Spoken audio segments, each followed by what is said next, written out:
Good morning बच्चों आज हम लोग काव्य खंड के अंतर्गत आने वाले पाठ रहीम के दोहे नामक पाठ का अध्ययन करेंगे। बच्चों आइए पाठ को शुरू करने से पहले रहीमदास जी का जन्म परिचय देख लें। तो आइए देखते बच्चों, रहीमदास जी का जन्म लाहौर पाकिस्तान की में 1556 में हुआ था। कहाँ हुआ था? लाहौर में हुआ था बच्चों इनका जन्म 1556 में। इनका पूरा नाम था अब्दुल रहीम खान खाना। ठीक है, इन्हें अरबी, फारसी, संस्कृत और हिंदी की अच्छी जानकारी थी, यानी कि हिंदी, फारसी, अरबी इसकी इन भाषाओं की इन्हें अच्छी जानकारी थी। इनकी नीतिपरक उक्तियाँ, यानी कि जो अभी हम इनकी दोहे को हम पढ़ेंगे जिसमें नीतिपरक उक्तियाँ यानी कि सिखाने, नीति मतलब अच्छी बात सिखाने की जहाँ पे बात करते हैं, उनकी उक्तियाँ में संस्कृत कवियों की छाप स्पष्ट रूप से दिखाई थी, यानी कि उन्हीं की प्रेरणा सूत्र से ही इन्होंने अपने इस काव्य की रचना की है। रहीम मध्ययुगीन दरबारी संस्कृति के प्रतिनिधि कवि माने जाते हैं, यानी कि मध्ययुगीन ये कवि हैं। अकबर के दरबार में हिंदी कवियों में इनका महत्वपूर्ण स्थान था, यानी कि अकबर के दरबार में जो हिंदी कवि थे उनमें इनका महत्वपूर्ण स्थान है। यानी कि आप लोग को मालूम होगा कि अकबर के वहाँ जो है नवरत्न रहते थे, उनमें जो है रहीम का महत्वपूर्ण स्थान है। ठीक है, रहीम के काव्य का मुख्य विषय श्रृंगार, नीति और भक्ति है। अलग अलग विषय लेकर के लोग अपनी काव्य की रचना करते हैं। उसी तरह से रहीमदास भी है, उनके जो दोहे हैं उनका मुख्य विषय क्या है? श्रृंगार है और नीति है और भक्ति है। ठीक है, इन्हीं विषयों को लेकर के उन्होंने अपने दोहे लिखे हैं। रहीम बहुत लोकप्रिय कवि हैं और ये बहुत ही फेमस कवि उस समय के हैं। इनके दोहे सर्वसाधारण को आसानी से याद हो जाते हैं, यानी कि इनके दोहे इतने अच्छे, इतने सरल भाषा में लिखे गए हैं कि सर्वसाधारण यानी कि लोगों को बहुत ही जल्दी याद हो जाता है और लोग इससे कुछ न कुछ अवश्य सीखते हैं। इनके नीतिपरक दोहे ज़्यादा प्रचलित, नीतिपरक यानी कि जो अभी हम पढ़ने जा रहे हैं, नीति यानी कि अच्छी सी शिक्षा देना, उसकी जो है उन्होंने जो लिखा है वो ज़्यादा प्रचलित है। ठीक है, जिसमें दैनिक जीवन के दृष्टांत देकर कवि ने उन्हें सहज, सरल और बोधगम्य बना दिया। दैनिक जीवन का दृष्टांत मतलब होता है बच्चों उदाहरण देकर के, यानी कि रहीमदास जी जो कहना चाहते हैं विभिन्न उदाहरणों के माध्यम से उन्होंने अपनी बात को कहा है। जो हमारे डेली की दिनचर्या है उसको उन्होंने लेकर के अपनी बात को कहने की चेष्टा की है। रहीम को अवधी और ब्रज दोनों भाषाओं का समान अधिकार था, यानी कि दोनों भाषा को उन्हें अच्छी पकड़ थी। उन्होंने अपने काव्य को प्रभावपूर्ण भाषा का प्रयोग दिया और इस तरह से इन भाषाओं को उन्होंने अपने काव्य में प्रयोग भी किया है। इनकी प्रमुख कृतियाँ हैं रहीम सतसई, श्रृंगार सतसई, मष्टनाष्टक, रास पंचाध्यायी, रहीम रत्नावली, बरबे, भाषिक, भेद वर्णन, ये सभी कृतियाँ रहीम ग्रंथावली में समाहित, यानी कि रहीम ग्रंथावली में ये सारी कृतियाँ जो भी मैंने आपको बताया ये सब उसमें संकलित हैं, संग्रहित हैं। ठीक है, प्रस्तुत पाठ में रहीम ने नीतिपरक दोहे दिए, यानी कि प्रस्तुत पाठ हम जो पाठ पढ़ने जा रहे हैं उसमें उन्होंने अच्छी अच्छी बातों की शिक्षा देकर हमें क्या करना चाहिए, क्या नहीं करना चाहिए, इन बातों का उन्होंने उसमें उल्लेख किया है। ये दोहे जहाँ एक पाठक को औरों के साथ कैसा बर्ताव करना सिखाने की शिक्षा देते हैं, वही मानव मात्र को करड़ी और अकरड़ी आचरण की भी नसीहत देते हैं। यानी कि ये दोहे जब आप पढ़ेंगे तो आपको हमें इस दोहे की आप और हमें इस दोहे से ये शिक्षा मिलती है कि हमें लोगों के साथ कैसा बर्ताव करना चाहिए। आप जब पढ़ेंगे तो आपको भी लगेगा कि हाँ सच में मुझे ऐसा बर्ताव करना चाहिए, हमें ऐसा होना चाहिए। ये दोहे उनकी यही शिक्षा हमें देती है और मानव मात्र क्या, और ये हम सबको भी ये शिक्षा देती है। आपको ऐसा नहीं सिर्फ पाठक वर्ग को कोई शिक्षा देती है, ये हम सभी को शिक्षा देती है कि हमें क्या करना चाहिए और क्या नहीं करना चाहिए, किन बातों का ध्यान देना चाहिए, ये सब इन दोहे में उन्होंने बताया है। इन्हें एक बार पढ़ लेने के बाद भूल पाना संभव नहीं है और उन स्थितियों का सामना होते ही इनकी याद आना लाजमी है जिनका इसमें चित्रण है। और जब हम एक बार इसको पढ़ लेंगे तो हम इसे आसानी से भूल नहीं पाएंगे। और जब भी हमारे सामने कभी ऐसी परिस्थिति आती है जो दोहे से संबंधित हो तो तुरंत हमें वो दोहा याद आ जाता है। ये दोहे देखते हैं। पहला क्या है? रहीमन धागा प्रेम का मत तोड़ो चटकाए, टूटे से फिर ना मिले गांठ पड़ जाए। रहीमदास जी कहते हैं कि हमें प्रेम रूपी धागे को तोड़ना नहीं चाहिए। अगर एक बार प्रेम रूपी धागा टूट जाता है तो लाख कोशिश कर लें उस धागे को हम पुनः ला दें तो उस होने वाली स्थिति वो नहीं आ पाती है। इसीलिए हमें जो अगर हम किसी से प्यार करें, किसी से हमारा आपसी विश्वास है, उस विश्वास को हम ना तोड़ें, क्योंकि अगर एक बार ये विश्वास टूट जाता है लाख कोशिश करने के बावजूद दोबारा पहले वाली बात वो नहीं आती है। इसलिए रहीमदास जी कहते हैं कि हमें उस प्रेम रूपी धागे को हमेशा सजो करके, हमेशा संभाल करके रखना चाहिए। ऐसी स्थिति ही ना बने कि वो धागा टूटे, यानी कि वो हमारा जो आपसी विश्वास है, जो प्रेम है, वो टूटे। क्योंकि अगर एक बार इस तरह से आपसी विश्वास जो प्रेम है उसमें दरार पड़ जाती है तो लाख कोशिश कर ले वो दरार कभी मिटती नहीं है। दूसरा देखते हैं, रहीमन निज मन की बिथा मन ही राखो भोई, सुन अठिलय हैं लोग सब बाट न लय हैं कोई। यहाँ पे देखिए, निज मतलब अपनी स्वयं की, बिथा मतलब होता है कष्ट या परेशानी, भोई मतलब होता है छुपा करके, अठिलय मतलब होता है मजाक उड़ाना। ठीक है, तो अब आप देखते हैं कि रहीमन निज मन की बिथा, रहीमदास जी कहते हैं कि हमें अपने मन की बिथा, बिथा यानी कि दुख, कष्ट, परेशानी को अपने मन में ही छिपा करके रखनी चाहिए। क्योंकि अगर हम किसी से बताएंगे तो हमारा सिर्फ मजाक उड़ाएंगे, वो हमारा दुख बांटेंगे नहीं, बल्कि हमें समाज में लोगों के सामने उपहास का पात्र मेरा होगा या उपहास का पात्र बनाएंगे। इसीलिए हमें अपने मन की बिथा को, अपने कष्ट को अपने तक ही सीमित रखना चाहिए, किसी अन्य से कहना नहीं चाहिए। ठीक है, आगे देखते हैं, एके साधे सब सदे, सब साधे सब जाए, रहीमन मूले सिंच वो फूले फले गाय। यानी कि हमें हमेशा एक ही लक्ष्य को लेकर के चलना चाहिए। एक साधे सब सदे, यानी कि अगर हम एक लक्ष्य को लेकर के चलेंगे, एक ईश्वर को पूजा करेंगे, एक ईश्वर की आराधना करेंगे, तो मुझे वो सब कुछ प्राप्ति हो सकती है जिसकी कामना हम करते हैं। ठीक है, जो हमारी इच्छा है सब हमारी पूरी होगी अगर हम एक परमात्मा का पूजन करते हैं, एक परमात्मा को ध्यान करते हैं। रहीमन मूल ही सींच वो फूले फलेगा। जिस तरह से हमें किसी वृक्ष से फल और फूल चाहिए तो हमें उसके जड़ को सींचना है, न कि उसके टहने को, उसके पत्ते को। जब हम उसके जड़ को सींचेंगे तो हमें फूल, फल, छाया सब कुछ स्वतः ही मिल जाएगा। इसलिए रहीमदास जी कहते हैं कि एक ही लक्ष्य लेकर के चलना चाहिए। इसका दो अर्थ होगा बच्चों के, हम दो तरह समझिए। या तो आप ऐसे कहें कि हम एक ही परमात्मा की पूजा करें ताकि हम एक ही परमात्मा की आराधना करें जिससे मुझे सब कुछ मिल सकता है। और विद्यार्थी के अर्थ में देखा जाए तो आपका एक ही लक्ष्य होना चाहिए कि आपका विद्या का अध्ययन। अगर आप एक लक्ष्य लेकर के चलेंगे, जैसे आपको इंजीनियर बनना है, डॉक्टर बनना है, उसी लक्ष्य को लेकर के चलेंगे तो आपको सफलता अवश्य मिलेगी। अगर आप ये सोचें कि हम इंजीनियर भी बन जाए, डॉक्टर भी बन जाए, बिजनेसमैन भी बन जाए, इस तरह से नहीं होगा। आप हमेशा एक लक्ष्य लेकर के, जो भी आपका लक्ष्य है उसको लेकर के, उसी को ध्यान में रख करके उसी की अच्छे से तैयारी करिए तो आपको सफलता अवश्य मिलेगी। ठीक है, आगे देखते हैं, चित्रकूट में रवि रही रहीमन अवध नरेश, जहाँ पर विपदा पड़त है सो आवत यह देश। चित्रकूट बच्चों एक बहुत ही रमणीय और मनमोहक स्थल है, जहाँ पे कोई भी जाता है उसे असीम सुख और शांति का अनुभव होता है। तो यहाँ पे चित्रकूट में रमे रहे भगवान राम को जब 14 वर्ष का वनवास हुआ था तो इसी स्थल पे, यानी कि इसी जगह पे, यानी चित्रकूट में आकर के वो कुछ दिन तक रहे थे, जिन्हें उन्हें असीम सुख और शांति का अनुभव हुआ था। इसीलिए कहते हैं, रहीमदास जी कहते हैं कि चित्रकूट ऐसा स्थल है कि जिस किसी पर भी विपत्ति पड़ती है वो इस देश में आकर के असीम सुख शांति पाना चाहता है और वो आकर के यहाँ पे उसे प्राप्त करता है। इसीलिए जो भी अगर दुख का विपत्ति किसी को पड़ती है तो वो चित्रकूट जाना पसंद करता है, वहीं उसको जाना चाहिए। ठीक है, आगे बढ़ते हैं, दीर्घ दोहा अर्थ के आखर थोड़े आही, ज्यों रहीम नट कुंडली सिमट कूद चढ़ जाए।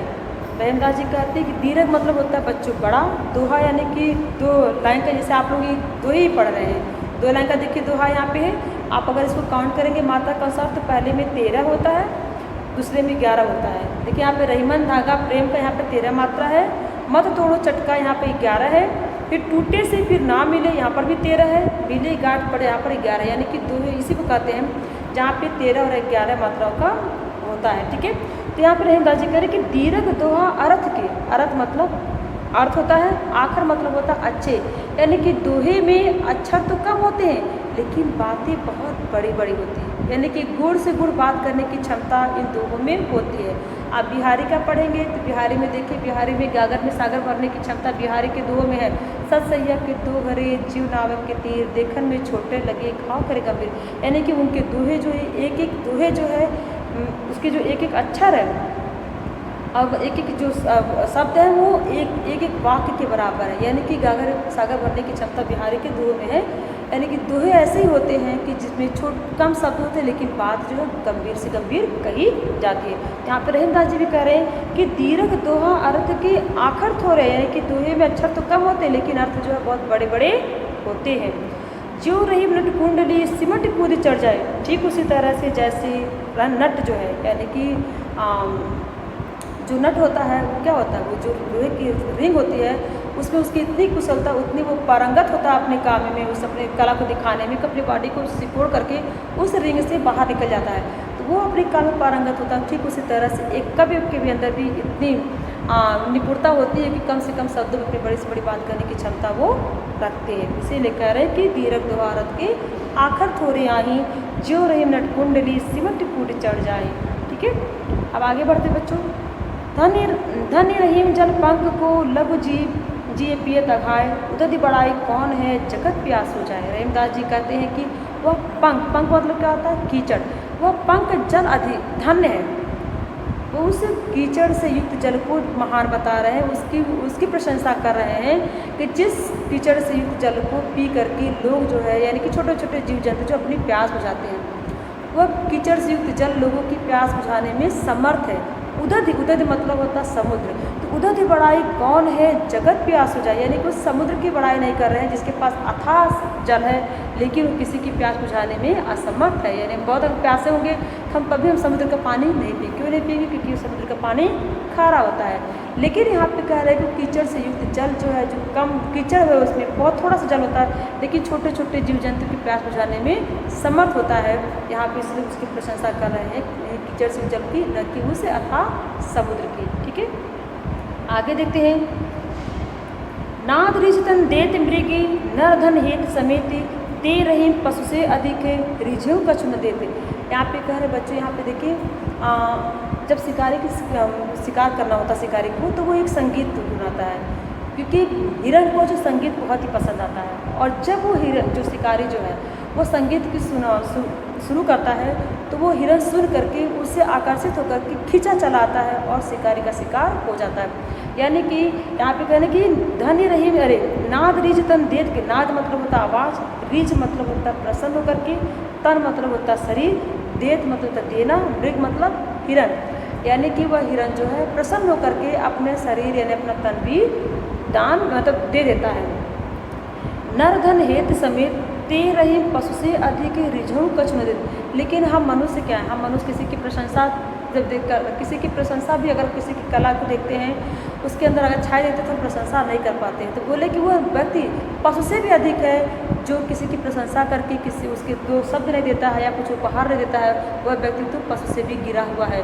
पशु तो खुश होकर के अपना शरीर तक दान दे देता है, लेकिन हम मनुष्य जो है किसी की प्रशंसा सुन करके, किसी की प्रतिभा को अच्छे से मतलब जब देखते हैं उसे खुश होकर के हम दो शब्द भी नहीं बोल पाते हैं, पैसा तो दूर है। ठीक है, तो हम जब भी किसी हम ऐसे व्यक्ति मिले जहाँ पे उसकी अच्छी बात उसके अंदर दिखे या तो उसकी अच्छी कलाकृति दिखे, कोई भी अच्छा कार्य हो दिखे, तो हमें प्रशंसा अवश्य करना चाहिए। अगर हम उसे कुछ दे नहीं सकते तो कम से कम दो प्रशंसा के बोल हम उसके लिए बोल अवश्य सकते हैं। इसलिए रहीमदास जी कहते हैं कि हम सभी मनुष्य को ऐसा करना चाहिए। लेकिन अगर जो ऐसा नहीं करता है वह व्यक्ति जो है पशु से भी गिरा हुआ है। ठीक है, आगे। बिगड़ी बात बने नहीं लाख करो किन कोई, रहीमन फाटे दूध को मथे न माखन होए। रहीमदास जी कहते हैं कि बिगड़ी यानी मतलब बिगड़ हुई, यानी कि एक बार जो बात बिगड़ जाती है वह फिर दोबारा उस तरह से नहीं बन पाती है। इसीलिए कह रहे हैं कि हमें जो है कभी भी किसी से झगड़ा नहीं करना चाहिए, कभी भी किसी से इस तरह से बात नहीं करना चाहिए, क्योंकि अगर एक बार अगर हम बात बिगड़ जाती है तो लाख कोशिश कर लेते हैं पहले वाली बात उसके साथ रहे, पहले वाला प्रेम उसके साथ रहे, वो नहीं हो पाता। ठीक उसी तरह से कि एक बार दूध अगर फट जाता है तो लाख कोशिश कर ले दूध में मक्खन निकालने के लिए तो वो नहीं निकल पाएगा। आगे बढ़ते हैं। रहीमन देख बड़ेन को लग न दीजिए डारी, जहाँ काम आवेश हुई कहा करे तलवार। रहीमदास जी कहते हैं कि हमें बड़े को यानी कि बड़े चीज़ को देख करके कभी भी छोटी वस्तु की उपेक्षा नहीं करना चाहिए। डारी मतलब होता है त्याग, यानी कि हमें बड़ी वस्तु को देख करके छोटी वस्तु की उपेक्षा या उसका त्याग नहीं करना चाहिए। जहाँ काम आवेश हुई कहा करे तलवार। क्या सुई का काम तलवार कर सकता है या फिर तलवार का काम सुई कर सकता है? ऐसा नहीं ना, सुई का काम अगर हमको कुछ सिलना होगा तो हमें सुई की आवश्यकता पड़ेगी कि तलवार की आवश्यकता पड़ेगी। इसीलिए हर काम का हर व्यक्ति का अपना महत्व होता है, तो हमें कोशिश करनी चाहिए कि किसी वस्तु की अपेक्षा हम ना करें। आगे देखते हैं। रहीमन निज संपत्ति बिना कौन विपत्ति सहाय, बिन पानी जो जलज को नहीं रख सके बचाए। रहीमदास जी कहते हैं कि हमें अपनी संपत्ति ही विपत्ति में सहायता देती है।